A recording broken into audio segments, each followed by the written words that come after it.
Israelita. Sabi dito sa verse 28, and coming up from a very hour, she began to give thanks to God and to speak of Him to all who were waiting for the redemption of Jerusalem. Sa lahat daw na naghihintay doon, bigla siyang nagsalita at nangaral. Ito po, kung paano po si Ana na sinagot ang panalangin at siya po'y tumugon sa pagbabahagi ng kaligtasan sa iba. Ganon din po sa celebration ng kaarawan ni Nanay Belen. Ang kabutihan ng Diyos sa Kanya ay nauuwi ngayon sa pagbabahagi ng kaligtasan gaya ng kay propeta.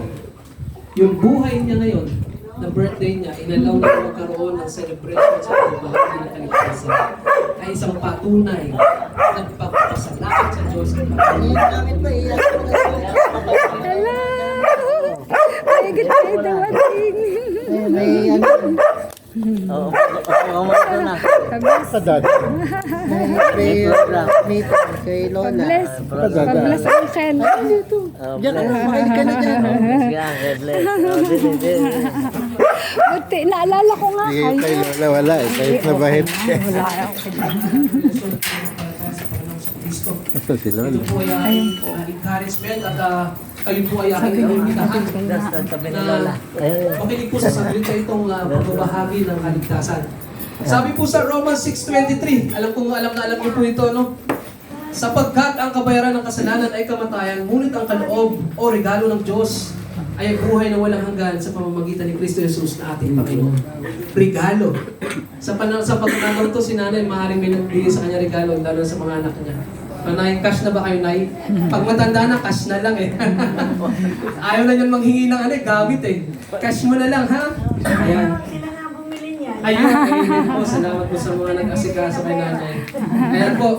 Sabi rito ng Diyos, sapagkat yung kabayaran ng kasalanan ay kamatayan. Ito po yung nangyari dito sa Israelita na hinihiling ni Propeta Ana. Katulad po natin sila po ay nung una ay wala po silang nakatap po sila dun sa tinatawag nating relasyon sa Panginoon dahil sa kasalanan. Ito po kasalanan na nagmula pa dun kay Eva at Adan ng ating minamana na lahat po tayo ay meron. Ito po yung dugo ng kasalanan na tinatawag natin na kahit anong gawin mo hindi mo ito maalis. Kahit ikaw po ay lumuhod ng 10 linggo at nagrosaryo or kaya binigay mo lahat ng kayamanan mo sa mga mahihirap, hindi po ito mababayaran yung kasalanan na meron tayo sapagkat ang Diyos po ang humihingi at naniningil. At sa kanya pong paniningil, siya po ang nagbibigay kung ano ang dapat mong ibayad doon sa iyong kasalanan o sa nangyayari sa iyong buhay ngayon. At sabi po nga niya rito, ngunit ang kaloob o regalo ng Diyos ay buhay na walang hanggan. Yung po ang regalo ng Diyos sa ating lahat na nagkakasala. Sa lahat po ng walang relasyon dito sa Panginoong Jesucristo, ang ating pong buhay, kagaya po ng buhay ng ibang tao, sabi nga sa Ephesians, sila po'y wala sa pamilya ng Diyos. Wala po sila dun sa tinatawag na children of God. Sila po yung mga anak ng tinatawag sa disobedience o yung tinatawag natin sa Tagalog na ano ba Tagalog disobedience? Pagsuway. Anak sila ng pagsuway. Ibig sabihin po kahit anong gawin nilang pananalangin, paggawa ng mabuti, pagrorosaryo man o anumang bagay, kahit ialay niyo man ang buhay niyo, ay hindi po yung pwede maging kabayaran sa Panginoon. Dahil sabi ng Panginoon, meron na akong regalo. At ang regalo ko ay ang aking anak. Sabi sa John 3:16, sapagkat gayon na lang ang pagmamahal ng Diyos sa buong sanglibutan, ibinigay niya ang kanyang, salamat Nanay, ibinigay niya ang kanyang buktong na anak na ang sino mang manampalataya ay maliligtas at magkakaroon ng buhay na walang hanggan. Ito pong sinabi niyang ito po yung tinatawag nating regalo. Alam ng Diyos na hindi natin kayang bayaran o hindi natin kayang gawin ang bagay na gusto niya upang tayo makaakyat sa langit. Hindi natin kayang abutin yung kanyang standard sa kabayaran ng ating mga kasalanan. Kaya binigay niya ang kanyang anak para sa atin.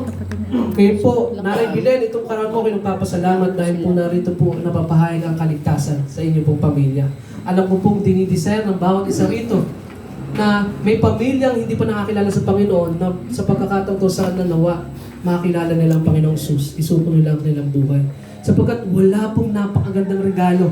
Sabi ko nga sa inyo, kahit gaano karami ang pera nyo, hindi nyo mabibili ang kaligtasan. Sapagkat ang nagre-regalo nito ay ang Diyos.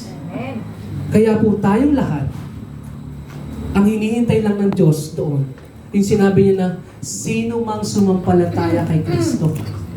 Doon papasok yung regalong itong binibigay sa ng Diyos kung gusto mo siyang abutin at tanggapin. Isa lang ang gagawin mo. Mananampalataya ka kay Kristo na namatay at umani ng lahat ng parusang para sa lahat na nagkakasala. Bigyan po natin ng kalinawan lang. Sabi po sa 2 Corinthians 5:21, He who knew no sin became sin for us so that in Him we became the righteousness of God. Siya na walang kasalanan, naging makasalanan.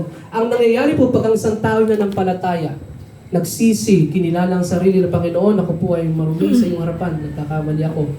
Gusto ko pong kilalanin at gusto ko pong malaman kung sino po ang tagapagligtas. Ang nangyayari po, yung tagapagligtas natin ng Panginoong Kristo, wala siyang kasalanan, di ba po? Pero siya ay pinako. Yung lahat ng ginawa sa kanya sa krus ng Kalbaryo ay yun po yung kabayaran sa lahat ng kasalanan ng sasampalataya sa kanya. Kaya po, pagka siya po na walang kasalanan at makatwiran, pag tayo po ay nanampalataya sa kanya, nagkakaroon po ng change of position na tinatawag. Siya na walang kasalanan, nagiging makasalanan, at tayo na makasalanan, nawawala ng kasalanan. Kaya tayo tinatawag na makatwiran sa harap ng Diyos.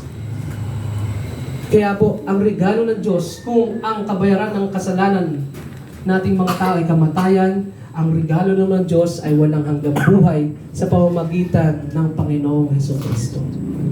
Kaya po sa pagkakataon po sa atin po, bagaman sineselebrate natin ang karawan ni Nanay Belen, kagaya po nga po sa po ni Propeta Ana, pagkatapos niyang natanggap ang mga pagpapalang ito, ibinahagi niya agad. At wala na pong ibang magandang pagbabahagi ng isang kaarawan, ng isang pagse-celebrate, ng mga bagay na tinatanggap natin sa Panginoon, kundi ibahagi natin yung relasyon at kaligtasan na meron tayo.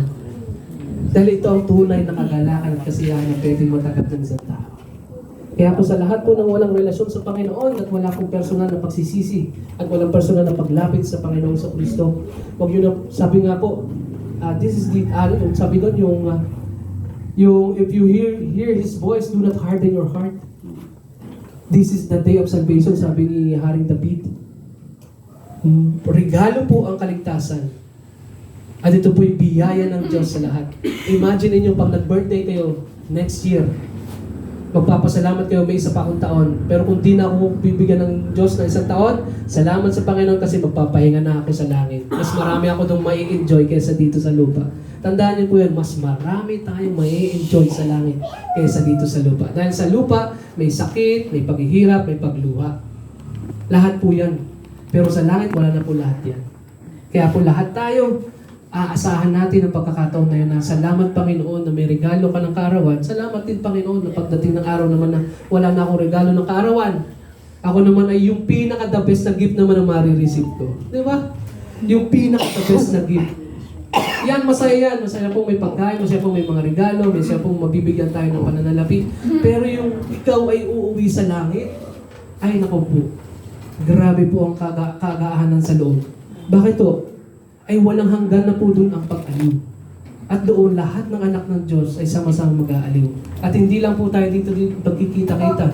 Lahat tayo po lahat ay makikita ron. At hinihiling po namin, pinapanalangin ngayon na bawat miyembro ng pamilya ni Nanay Belen ay kasama roon. Yun po yung the best na gift na pwedeng ibigay. At yun lang po yung nanggagaling sa Panginoon. Kaya po tayo po yung manalangin. Lahat po tayo manalangin. Ama namin Diyos, Panginoon, maraming salamat naman sapagkat sa kabutihan ng iyong kalooban, Panginoon, binigyan mo ng kaarawan, Panginoon, muli ang Nanay Belen at sa pamamagitan, Panginoon, ng kanyang buhay, ng kanyang mga anak at pamilya, Panginoon, hinayaan mo naman na mangyari na maihayag ang katwiran at ang kaligtasan sa lugar na ito. Napakilala ang iyong anak, ang aming Panginoong Kristo, na siyang tanging daan, Panginoon, patungo sa iyo. Na ang aming kaligtasan, Panginoon, ay iyong lilinisin at aalisin kung mananampalataya kami kikilala, magsusuko ng aming buhay sa kanya, Panginoon. Kaya, Panginoon, maraming salamat po. Dalangin po namin, Panginoon, na bawat isa dito, na wala pa pong relasyon sa iyo, Panginoon, magkaroon, matibay, na pakipag-usap sa iyo, Panginoon. Umiyak sila, humarap sa iyo, Panginoon, at hilingin, Panginoon, ang iyong pagliligtas. Kasama ng pagsisisi, Panginoon, sa lahat ng aming nagawang mali.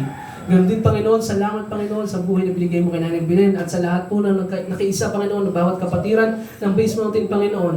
Kami po ay nagkakaisa amang Diyos. Sa hapon ito, nagkakaisa po kami, ang aming mga puso ay humihiling, Panginoon, na ang kaligtasan, Panginoon, ay bumaba sa buong sambayanan ng Nanay Belen. Ang kaligtasan, Panginoon, ng iyong banal na Espiritu na bumukas ng kanilang puso at hayaang tanggapin ang iyong mga salita na magbibigay sa kanila ng pagkakataong higitang makilala at magkaroon ng buhay na walang hanggan na nanggagaling sa iyo. Kami, Panginoon, na nagkakaisa at nagpapasalamat sa iyong kabutihan at patuloy kaming lalapit at magsasaya, Panginoon, sa kaarawang ito ni Nanay Belen. Papuri, Panginoon, at kagalakan naman ang gawin mo sa amin. Sa pangalan ni Jesus na aming tagapagligtas. Amen.